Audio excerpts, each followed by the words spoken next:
Welcome, and thanks for listening to another episode of L.I.F.T.S. And I've got my colleague, Mo. Where are you today, Mo?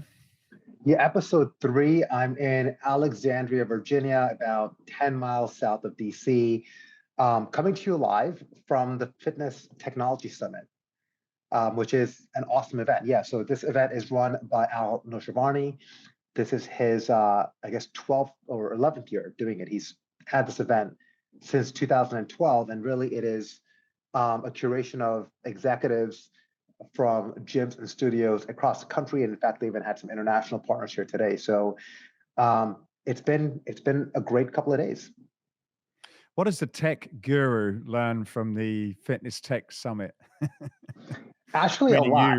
Yeah, no. I mean, I get to be around incredible leaders, mentors. I mean, I've only been in the industry for about 11 years, and so many people here like yourself have been in here for many decades. So I'm constantly learning all the time. But look, the theme for this conference was really about the intersection of the health club and healthcare. And we're sitting in a time today where the overall macro trend is this move from intervention to prevention.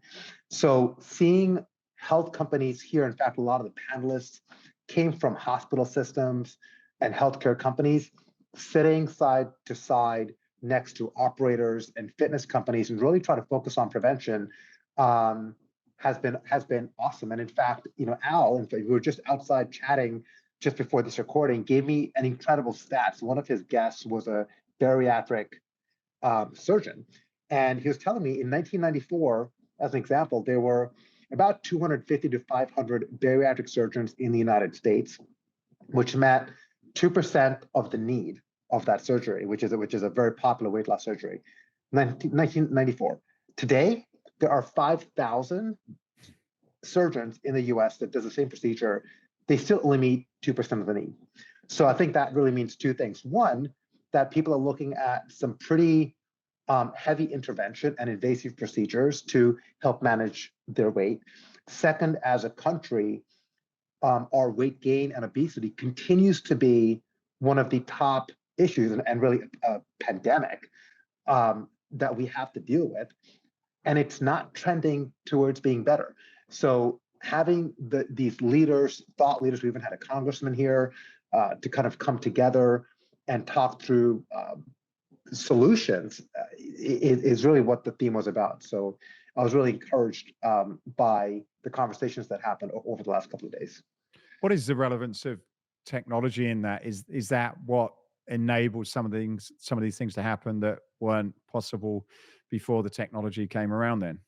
Yeah, that's really it, right? And one of it is even looking at wearables. So I actually moderated a panel today talking about wearables and the impact that it has on connected gyms. The more biomarkers that we have on individuals, the more that we know about them, the more influential we could be on being prescriptive about outcomes and prescribing to them, whether it is a diet, a nutrition plan, or an exercise program.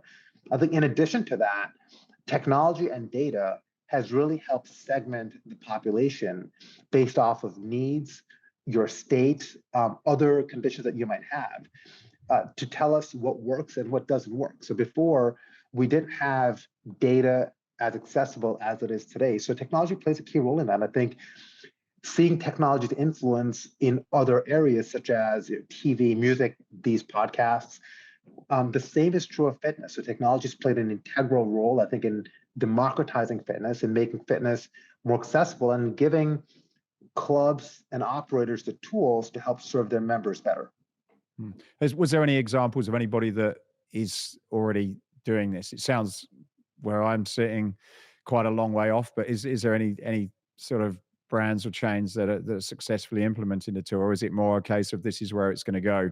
I think right now it's more of a case of this is where it's going to go. I think the intent is there and the vision is there, but look, I mean, ultimately, and I think pragmatically, most club operators today are club operators. That is what they do. They provide a gym, they provide membership, they provide training and other type of consultation.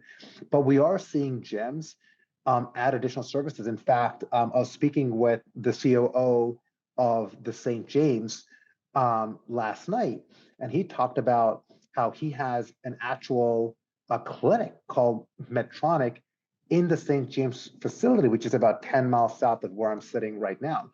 So we are seeing certain health clubs incorporate actual health care into their offering. And I think that that trend is going to continue. Right.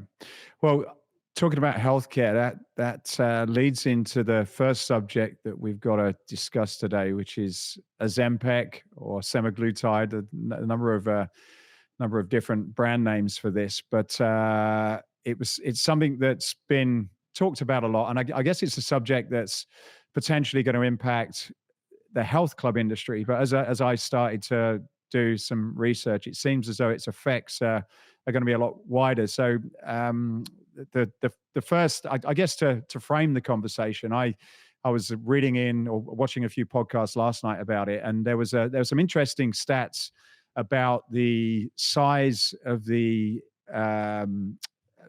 industry that is related to obesity. It was a report by the Milken Institute, and admittedly, it's a couple of years old now, but it mentions obesity-related costs. This is just in the US, but you can, I guess, sort of figure out what it means for other countries. But in the US, it's 1.7 trillion a year, which is 9.2% of the GDP, 500 billion associated with direct costs, and 1.2 trillion in indirect. So such as things you mentioned, bariatric treatment, knee surgeries, etc. So things that are a result of people being overweight. And so I guess this drug has a lot of different opinions about it, but it seems as though it's going to have a huge impact on the fitness industry or so many different industries. And so I think that's a subject that we wanted to talk about. And I just wanted to start off to see, what your thoughts are and what you've been able to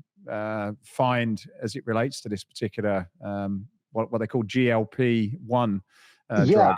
No, look, it's a highly controversial topic.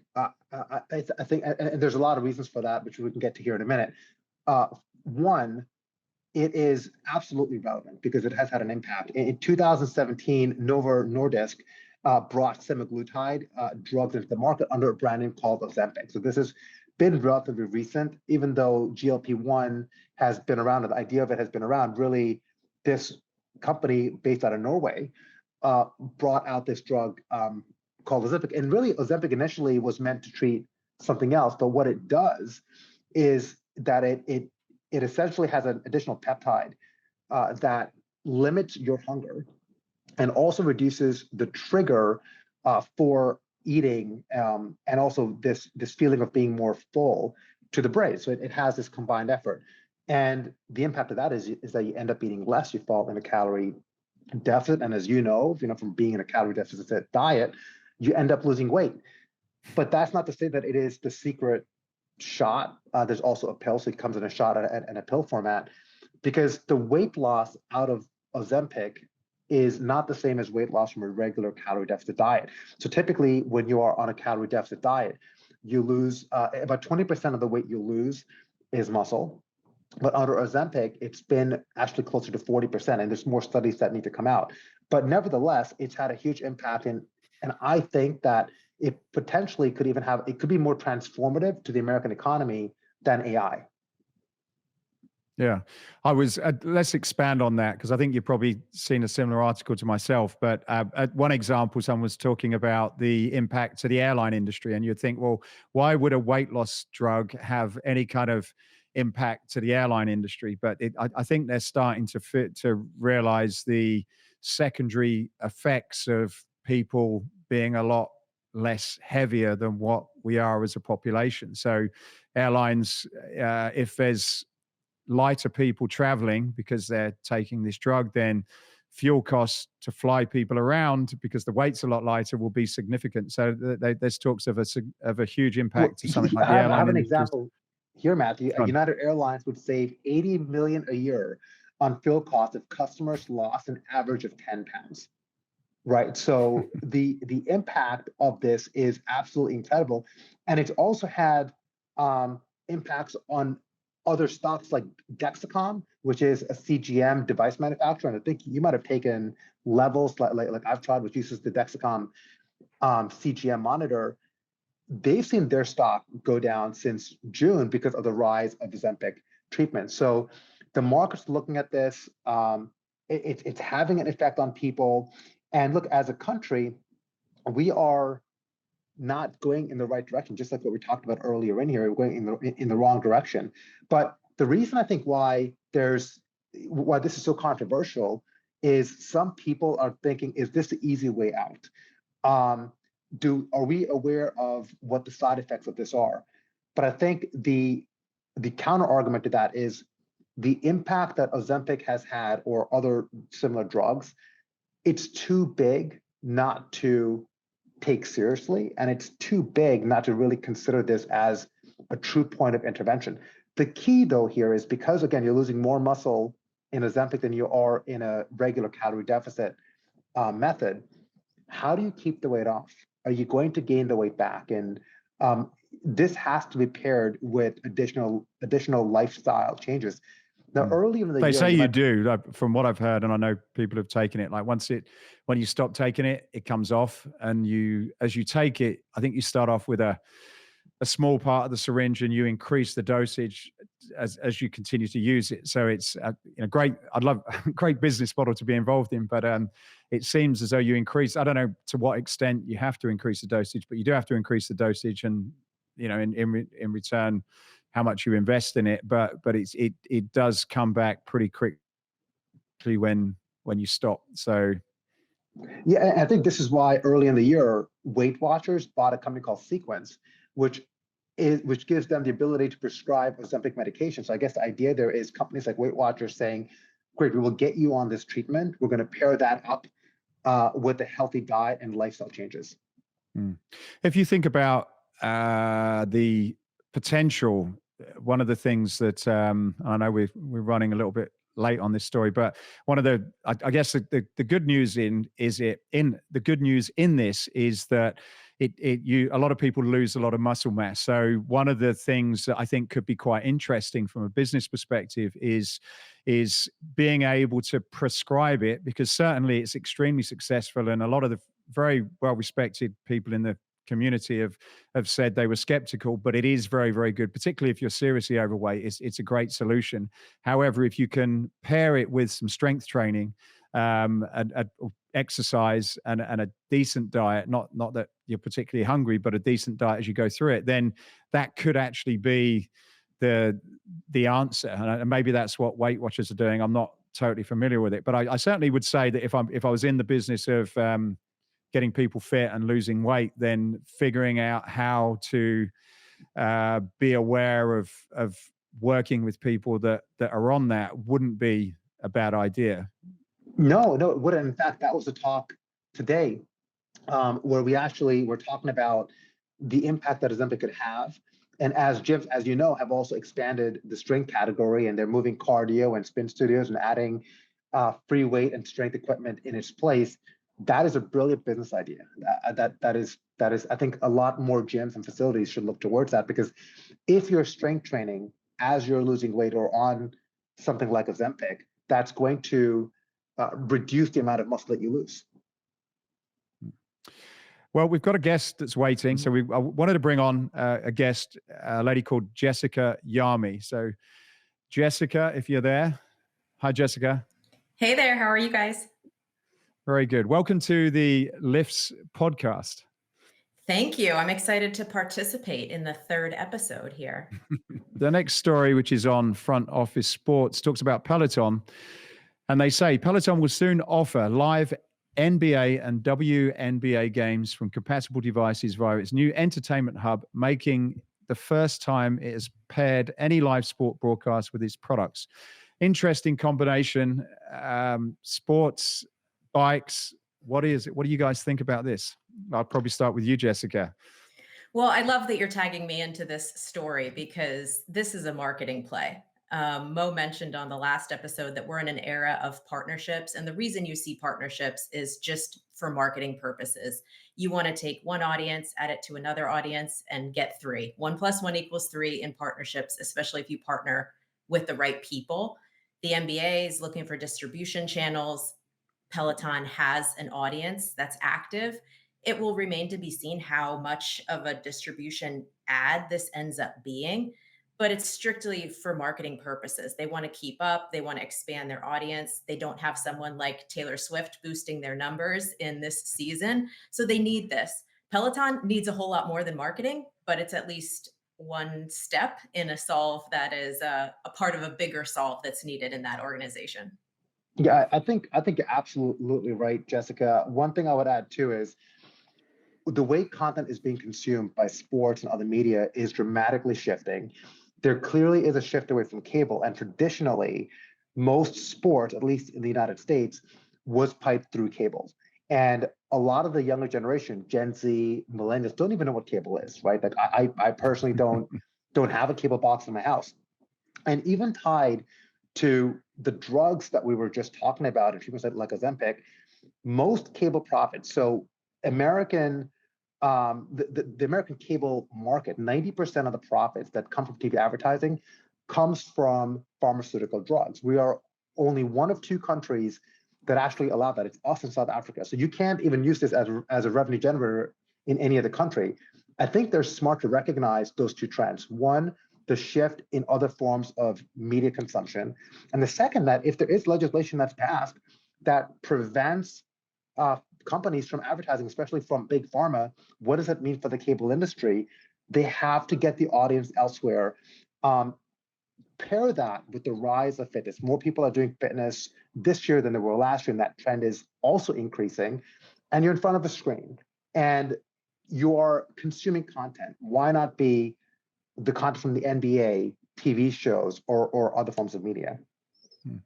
What does it mean from a strategic perspective for Peloton? I guess for me, and as I look into Peloton, it seems as though they've got some secret sauce, which is great quality content and instructors that provide motivation and competition.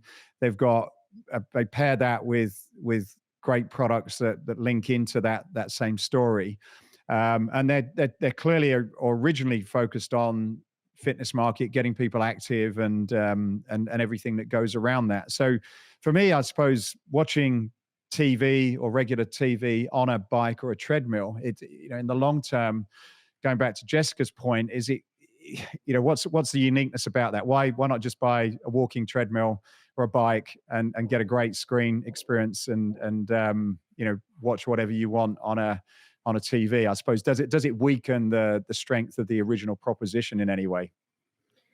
The last I checked, their stock was down to $5. Mo's the fact checker, so he probably has the more relevant recent numbers. But I mean, that's a significant issue that organization is sitting in. And so this is a marketing play. Maybe the users stay on their bikes longer. Maybe it brings some new people into their family. Maybe there's some bike purchases that overlap into an NBA audience, but this is not going to be the operational solve that's needed to really right that ship. This is a marketing play. It's extra eyeballs, it's maybe additional social reach, it's maybe additional engagement on some of their activity socially, but this isn't going to right the ship. There really needs to be a strategic reset that can't really just be solved with a marketing partnership, in my mind. Yeah, their current share price is $4.64. So it's also not trending in the right direction. And yeah, to your point, I think this, also thinking about this probably helps. Yes, it's a marketing boost for Peloton, but it probably helps the NBA more than it helps Peloton right now. So if you are an NBA subscriber, and by the way, you have to subscribe to the service in order to access this on Peloton, you could then kind of view it. So I think it's more about giving options for the NBA viewer who is already subscribed to consume content while they're getting some exercise in. But I do think we're going to see more of this. I mean, if this was one, I think we're going to find other media, not just sports, as sports certainly is going to be one of them, but other media ways and channels, not only fitness, but trying to get into other ways to kind of access the consumer, because we're just not watching TV. Like, we're watching less and less TV. So I think fitness is definitely going to be one key area. So if you're going to watch less TV, then do it on a bike and a treadmill, I guess. Well, I'm not saying we're watching less content. We're watching less content on a television. Next story. I shall keep moving on. Gymshark, the fitness community and apparel brand, announced that it's selected Google Cloud to support the next phase of its digital growth. Gymshark will use Google Cloud's technology to enhance its data analytics capabilities, improve customer experiences, and drive innovation and growth with generative AI. Bit of a mouthful, and I don't fully understand what it means and the potential with that. But just curious to see Gymshark think it's a big deal. It sounds as though they seem to feel that they can get better understandings and insights in terms of their consumers. So maybe you can break this down a little bit and explain what it could mean in normal people's terms, Mo. Yeah, I mean, look, so obviously we talked about one big thing in the news, even at the summit today, was Ozempic and the impact of GLP-1. The other big topic that everyone was talking about was AI. I mean, literally every conversation had some element of AI in it. So big tech understands that. And there's three big players in AI today. You've got Microsoft, which owns OpenAI and the Azure cloud platform, which has Gen AI and other AI capabilities. You've got Amazon, which is right behind it and its capabilities there. And the third one is Google.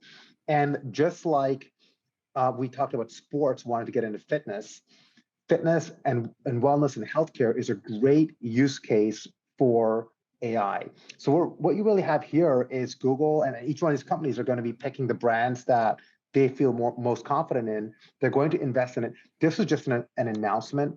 Gymshark hasn't built anything yet, but the idea is that they would probably build a smart chatbot, probably build a recommendation engine that is going to be personalizing and hyper-personalizing the experience for the user. But Jessica, I remember when Web3 and NFTs first came out, we talked about this about a year ago, maybe a year and a half ago.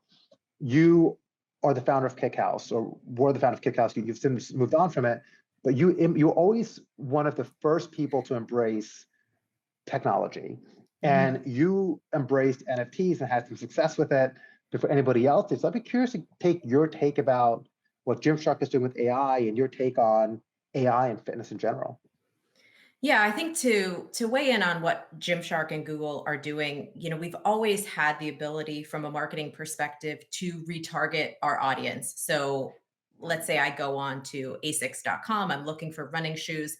I can't find what I'm looking for. I jump off that app. I'm retargeted later on Instagram. I'm retargeted later on Facebook. So we've always had the ability to retarget.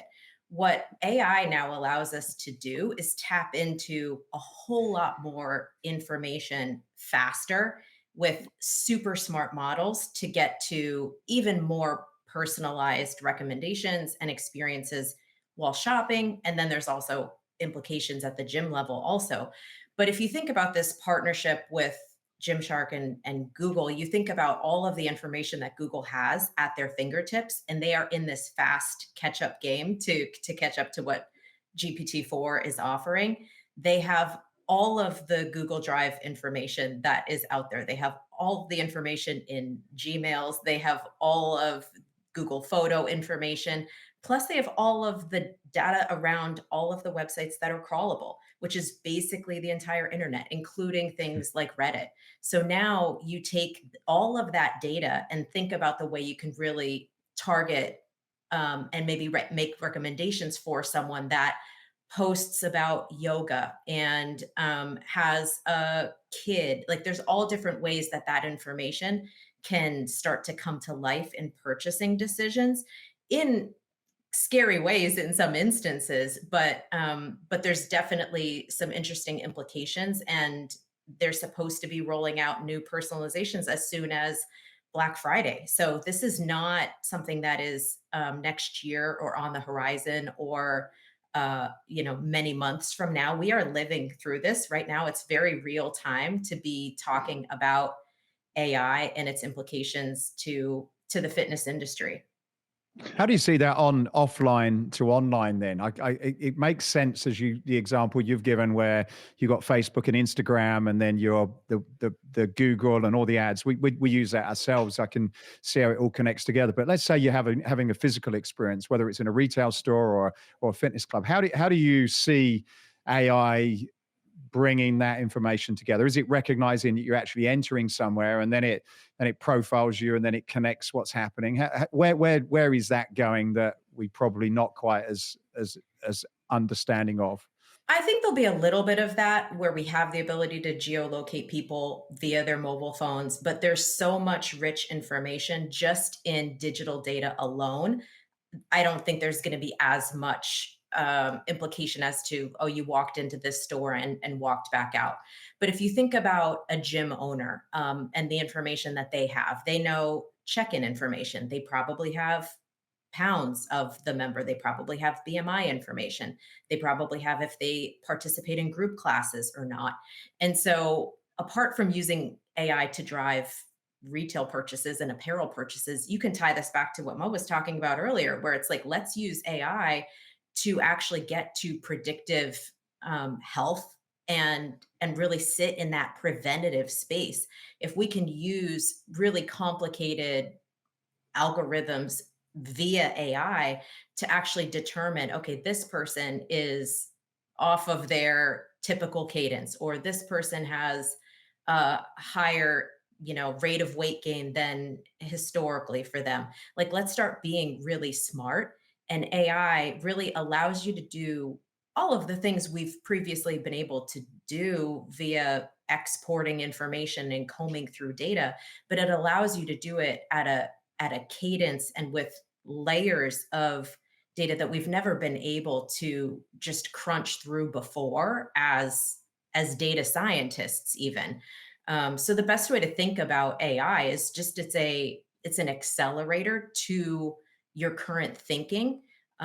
Put your dream boards together and say, this is if I'm Liz Clark, I'm putting my wish list together and I'm saying, I want to know this piece of information about the fitness industry and all the people who participate in the fitness industry.